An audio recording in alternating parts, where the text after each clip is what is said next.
everybody to the Captain's Spot.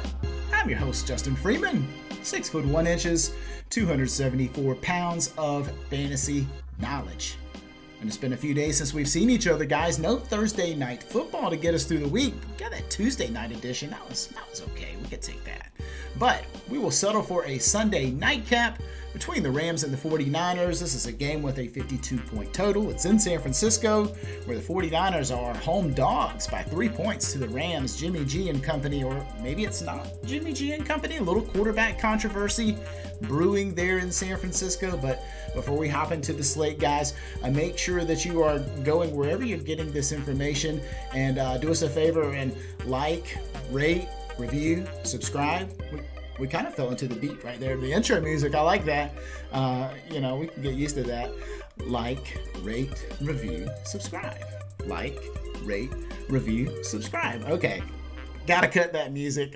Forgive me for that, but make sure we are liking, rating, reviewing, subscribe. Let's talk about this slate where, again, we're talking about a 52-point total in this game. And I should point out, there are a lot of sharp betting experts who suggest that the totals in these games are still not high enough. We've seen increased scoring, and I've done a little bit of research of my own throughout the week.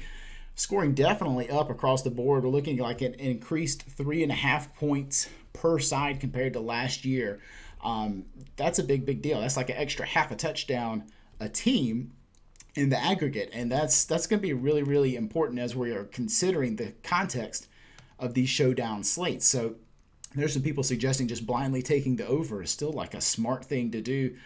That's not my decision to make. I won't tell you a whole lot about sports betting advice, but just keep that in mind. Like this 52-point total, we used to go crazy about 50-plus point totals, and now we're getting them with regularity. And now we're talking about this San Francisco game against the Rams. And with a little bit of quarterback controversy brewing there on the San Francisco side, Jimmy Garoppolo, the presumed starter, we're going to kind of go under the assumption that he starts this game, but not playing particularly well. And, C.J. Beathard came in last week and got a little bit of action. He may play again a little bit this week. We saw Nick Mullins come in, and it was a little bit of a dumpster fire. The 49ers looking for a little bit of offensive identity. I think they might be able to find that if they go back to the Raheem Mostert ground game.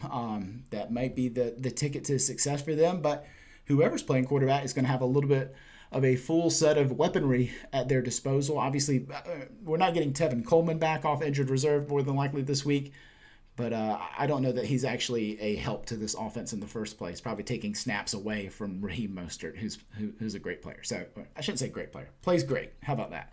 On the Rams side of the football, we've got a really condensed target tree over there, which we love. We can really predict with a good amount of certainty where those targets are going to go in the offense, but a running back rotation on that side. So we're trying to figure out the running backs specifically on the LA side, and we're trying to figure out, the quarterback situation and what that means in terms of different styles and philosophies there on the San Francisco side. So without further ado, why don't we hop right into the pricing where we're talking Jared Goff, Jimmy G, more than likely the two starting quarterbacks in this game.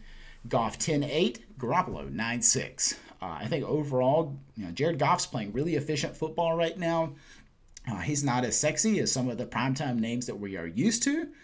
But at 10-8, given the context of the slate, you won't have a hard time fitting Jimmy G in under the cap. Probably not considering him a ton in captain selection, but overall makes for a really good, solid floor, solid ceiling flex player despite that price tag. Jimmy G, on the other hand, providing a little bit of a scary floor, and the Rams' pass defense looking extremely strong right now. I think if Kyle Shanahan's putting his game plan together, he's thinking this thing has to just flow through Raheem Mostert and the running back rotation there on the San Francisco side. And the pricing's really interesting. Let's take a look at the pricing there. $9,800 for Raheem Mostert. Compare that against Jerick McKinnon's $2,400 and Jeff Wilson's $800. Now, how did things shake out last week? Well, we saw Jeff Wilson still on the field, taking 21% of the team's rush attempts. Just a little bit went to Deebo Samuel, a little bit went to Kyle Juszczyk, but only 5% went to Jerick McKinnon. The rest went to Raheem Mostert, who handled 58% of the team's rush attempts in the week. So overall, as we're trying to figure out how that distribution looks, it looks like the Jerick McKinnon role is more or less relegated back to passing duties. He's still got 25% of the team's snaps, but that was basically the same as Jeff Wilson's 23%. So if we're looking for a way to get unique there, I think playing Jeff Wilson instead of Jerick McKinnon as the RB2 on the San Francisco side could make a lot of sense. And Jeff Wilson obviously has a lot of touchdown upside. I don't know if he would come in ahead of Raheem Mostert at the goal line, but if he does, and that's where his touches come, that's sort of Jeff Wilson's specialty is short yardage. He could easily pay off, with a solid role in this offense. He's not like some fullbacks that we've played in the past where you really just need them to fall into the end zone, for example. On the LA side, Darrell Henderson, $7,600, is priced $6,000 higher than Malcolm Brown at $1,600. Cam Akers also as the third running back in that rotation, priced at $2,000. I think that's presumptive for Darrell Henderson's pricing this week. I don't think we can really talk a ton about playing Cam Akers with any degree of confidence. He came back last week, sort of eased back into the offense, or possibly this is just how the team would like to use him in the future in perpetuity. Came in for 19% of the team's snaps, got 26% of the team's rushes. Those are not very attractive numbers. That's sort of Jeff Wilson quality numbers, but without a true goal line role like Jeff Wilson has. So you're paying 2.5 times as much for half the upside. So, but trying to figure things out between Darrell Henderson and Malcolm Brown on that side becomes really interesting, because I think there's no way that we could declare that Darrell Henderson deserves to be priced $6,000 higher than Malcolm Brown. Now, if we look at last week, I think if we say that whatever happened last week is here to stay, then we can feel confident playing Darrell Henderson, who came in, got 43% of the team's rush attempts, 14% of the team's targets, played 43% of the team's snaps. That's fine. But guess who was hot on his heels? Malcolm Brown, 38% of the team's snaps. So only 5% fewer in the snap department. But split sort of that second running back duty with Cam Akers. Also did come in, get 7% of the team's targets out of the backfield. So overall, we've seen Henderson and Malcolm Brown just sort of shift gears between their two roles over the course of the season so far. And it seems like Sean McVay just prefers to use different running backs in different game scripts, and that's fine. We try to figure out what that means against San Francisco.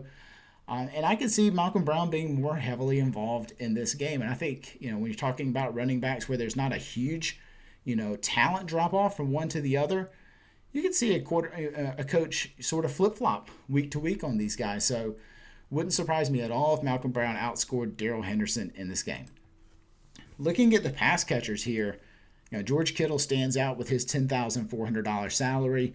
He's just the most locked up target share in this offense. Since he's returned from injury, just been really absorbing those targets in the offense. He got 38% of the team's targets in week 4, and then just 23 last week, which is still an elite number for a tight end. So really strong, consistent usage there for George Kittle, 10-4. I think he's worth paying for. Just keep in mind that anytime we are paying up for high-priced pass catchers, just know how real that floor is. But obviously, if we're playing tournaments, we're not super concerned about floor. But 10-4 certainly is in play with George Kittle there. On the other side of the ball, the targets just all funnel through Cooper Kupp and Robert Woods. They're just super heavily involved in the offense. Kupp averaging 24% of the team's targets on the year and 21% for Robert Woods. There's nobody else who is even close. And I think one good thing about this LA side of the ball in the passing game is that we don't have a lot of competition for targets. There's not a lot of question marks. There are literally only 4 wide receivers who've seen a target this year. It's obviously Woods and Kupp, but also Josh Reynolds and Van Jefferson. And Van Jefferson, the rookie, has seen his role actually shrink. It kind of looked like he might be surpassing Josh Reynolds on the depth chart for wide receiver 3 duties, but Josh Reynolds has really emerged lately, has had 16, 13, and 14% of the team's targets the last 3 weeks. He's certainly running ahead of Van Jefferson and is basically 3 to 4xing his time on the field. So overall, I think Josh Reynolds certainly in play at $2,600. We know he can pay off near the end zone, and the tight ends, we saw Gerald Everett come on last week. took on 14% of the team's targets and had a really productive day. But overall, we're pretty confident that Tyler Higbee is the premier tight end in that offense, and his price tag reflects it. But Higbee is going to be a tough one to try to figure out for these showdown slates because he obviously has tremendous touchdown upside. Had a 3-touchdown game earlier this year. You just got to figure out whether you want that level of risk exposure in your lineup. I think you're definitely, if you're making a lot of lineups, you're going to want to have some Tyler Higbee in there because he can absolutely destroy the slate. On the San Francisco side, we've already talked about George Kittle, but Deebo Samuel appears to be back. Got 23% of the team's targets last week.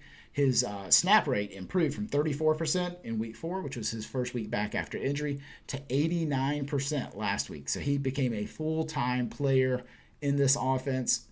That means he's going to be involved running the football. It means he's going to be involved catching the football. And I think $6,200 is a very, very fair price for Deebo Samuel. I think he becomes sort of a priority item for us, matter of fact. Brandon Ayuk is a guy who is just playing as the alpha receiver opposite of Deebo at this point, which is bad news for Kendrick Bourne, who's sort of relegated to number 3 duties. His snap share has dropped a lot since the return of Deebo Samuel, but the good news is Brandon Ayuk not going anywhere, $5,000, another really affordably priced guy. I think the question becomes game script. If this game gets a real run-heavy approach, can Jimmy Garoppolo support Deebo and Brandon Ayuk? There's a couple $200 players here, Ross Dwelly, Trent Taylor, Kevin White. I thought I should at least talk about them. Kevin White got on the field for the first time last week. Kind of became the, number 5 receiver behind Trent Taylor, in addition to Bourne, Ayuk, and Samuel. Trent Taylor, a guy who only played 6% of the snaps last week. I think it's really hard to use any of those guys. Ross Dwelly was at least on the field some, but his snap share has dropped a lot since Deebo has come back also. Peaked to 81% of the team snaps in week 3 without George Kittle. And I guess, since Kittle's been back as well, and Deebo, 18% in week 4 and 2% last week. So really, I don't think any of these $200 guys are actually viable this week.